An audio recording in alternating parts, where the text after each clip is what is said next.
relations were highly fortified 2,400 years ago when Buddhism was sent to Sri Lanka by Emperor Ashoka. Thera Mahinda brought the message of Buddha to Sri Lanka, and even today 74% of the people are Buddhist. That is the major link between the two countries. Of course, we have enormous links on social, culture, religious, and every areas of art. Even in recent decades, films, everywhere we have immense cooperation and close ties. Hence, Sri Lanka looks forward towards India for guidance always.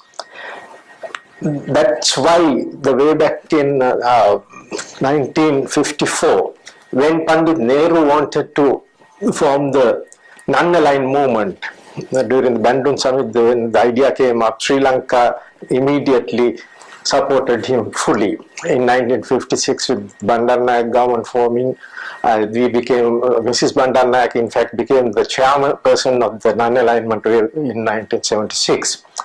So this close ties continued, but unfortunately in late 70s and early 80s, there were serious problems in our relationship, as you know, leading to airdrop of food items to so-called refugees in Sri Lanka by Indian Navy, violating Sri Lanka, Indian Air Force violating Sri Lankan airspace. Subsequently, we patched up again after signing of the Indo-Sri Lanka Agreement of 1987. But then it didn't last long, because immediately after that, Indian peacekeeping force was inducted into Sri Lanka to fight as a buffer between the Sri Lankan military and the Liberation Tigers of Tamil Eelam. But the LTT terrorists did not agreed to the ceasefire agreement, and within 3 months they violated the ceasefire and started taking on the IPKF, leading to 1.5 years to 2 years of battle between the LTT and the Indian forces. So this, well, I don't want to go deep into the history of this thing. This led to various consequences, and recently, when Sri Lanka decided to go all out against against LTT, in final the LTT was eliminated in 2009 with the active, the tacit support from Indian government. In fact, Indian leaders said that the terrorism should be eradicated from the entire region, and Sri Lanka's step is a step forward. And that after that way forward step of eradication of terrorism, Sri Lanka continued to have problems, rather problems with New Delhi, because India's decision to support some of the demands of the Tamils, which the government did not accede to.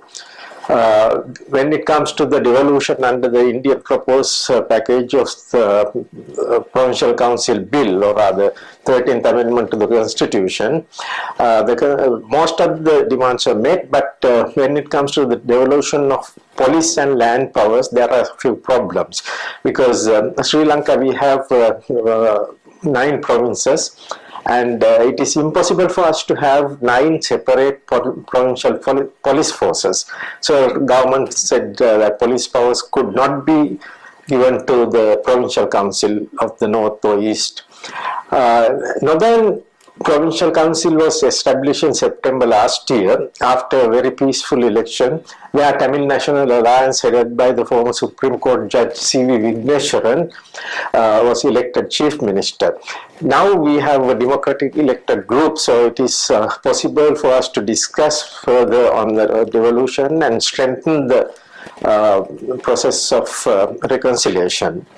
At this time, the United States of America and the European Union brought a resolution against Sri Lanka at the United Nations Human Rights Council in Geneva, When it was first got, India intervened and diluted the proposal, but the second time India decided to vote for the proposal against Sri Lanka's wishes. That was a serious blow to the in the Sri Lanka relations, because we look towards India as a leader of the region, and we would rather like India to take effective steps about regional security and stability, rather than depending on outside forces to bring in resolutions against one of the countries in the region. And this souring of the relations continued when Prime Minister Dr. Manmohan Singh boycotted the Sri Lanka's, or rather, Commonwealth Heads of Government meeting held in Sri Lanka. That is, the three countries, Canada, Mauritius and India, decided to boycott it. We are not worried about Canadian far away, in American continent, or Mauritius for that matter, boycotting it. But we are highly worried about and concerned about India's decision to boycott at the heads of government level. But at least the Indian Foreign Minister Salman Khurshid attended the summit, so the relations could be continued because it was not a complete boycott. At the moment, we have a major problem. What the fishing? Tamil Nadu fishermen fish in Sri Lankan waters, depriving the Sri Lanka's Tamil fishermen, northern Sri Lanka's Tamil fishermen, from their genuine profession. You see, their livelihood depends. Northern Sri Lankan fishermen who could not go for fishing for 3 long decades due to the conflict have finally are free to go and fish now. That is their main livelihood, and every day they see hundreds, sometimes thousands of Indian flotilla of boats coming and fishing in their waters, robbing or stealing their fish catch, which is legitimately Sri Lanka's. Furthermore, Indian boats use the bottom trawling nets. The bottom trawling nets destroy the sea resources, and that will be a major disaster in the long run.